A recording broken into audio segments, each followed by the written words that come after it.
आदाब नाज़रीन, Z news में आपका खैर मकदम है।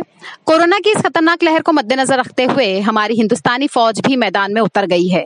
आज जिला रामबन की तहसील उखड़ाल में हिंदुस्तानी आर्मी के अफसरान ने एक अवेयरनेस कैंप लगाया, जिसमें अफसरान ने लोगों को वैक्सीन के बारे में जानकारी दी। उन्होंने बताया कि इस वक्त इस बीमारी से बचने के लिए वैक्सीन लगवाना जरूरी है।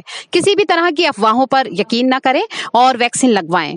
हमारे सभी जवानों ने भी वैक्सीन लगवा ली है और इसमें किसी भी तरह का कोई खतरा नहीं है। आगे देखिए हमारे नुमाइंदा अनीश शेख की ये रिपोर्ट। वैक्सीन हमारी बाकी देशों से अच्छी है, इससे घबराना नहीं है, इससे कोई साइड इफेक्ट नहीं होता है। हमने खुद सभी हमारी सेना में सभी जवानों ने 2-2 बार डोज लगवा दिए, सभी ठीक ठाक है, किसी को कुछ नहीं हुआ। ठीक है, चलो उसमें हो रही है